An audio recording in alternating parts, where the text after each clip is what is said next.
Баткендин Лелек районуна караштуу Максат айылына жакын кыргыз-тажик чек арасында талаштуу деп сөз болуп жаткан спорт аянтчасында эки тараптан чогулган жаштар үчүн футбол таймашы уюштурулду. Курал колдонуу менен коштолгон жаңжалдан кийин биринчи бет келип жаткан эки тарап өкүлдөрү жайкын тургундар үчүн тынч жашоо керек дешет. Расмийлердин макулдашуусуна ылайык мындан ары талаштуу спорт аянтчасын эки тарап чогуу пайдаланмай болуп чечилди. 16-сентябрда курал колдонуу менен киши өмүрүн алган чек ара чыры Кыргызстандын Максат айылы менен Тажикстан Овчу-Калача айылынын чегинде болгон. Окуяны жөн көрүп, абалды турукташтыруу, тирешкен эки тараптын мамилесин бекемдөө үчүн эки өлкөнүн расмийлери биргелешкен иш-чара иштеп чыгып, аны чогуу аткарууга алуу макулдашылган. Ага ылайык чек арада бир топ чырга себепчи болуп келген чек арадагы талаштуу спорт аянтчасында эки тараптын жаштары чогулуп футбол тебишти. Эки тараптан аралашып куралган командалар ортосунда биринчи оюн теңме-тең эсеп менен жыйынтыкталды. Достукту чыңдоого максатталган оюнга Лелек районунун акими жана Тажикстандын Чектеш Кафуров районунун жетекчиси Зариф Назири да катышты.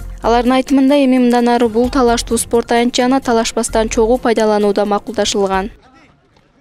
Оюн өтө жакшы өттү. Бири-бирибизди түшүнүп, ушул туугандар менен жакшы ойнодук. Оюн жакшы болду. Ким утту? Кандай утту? Оюн достук өттү. Нече болду? Бир-бир. Команда кимдин командасы? Кандай бөлүндү? Биз туугандардан 5 бала, анан бизден 5 бала болуп, ушул жака эки жактан кошулуп ойнодук. Ушул стадион достуктун стадиону болсун. Ушул жерде спорттук жана башка мааракелерди өткөрүүчү жай болсун деген чечимине ылайык бүгүн Богажан Гафуров районунун жетекчилиги менен Лелек районунун жетекчилиги ортосунда ушул жерде достуктун футболун биринчи оюнун өткөрүп жатабыз.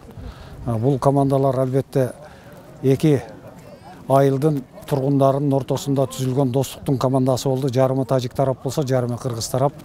Бул жерде тажик менен кыргыздын оюну эмес, бул жерде достуктун оюну катары бааланып атат.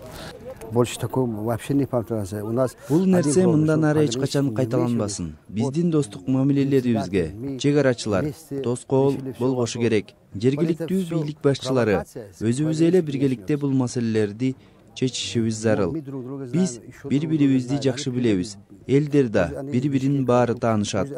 Президенттерибиз да достукта болушун каалайбыз. Максат айылындагылар бизге барышсын. Биз бул жакка келип туралы.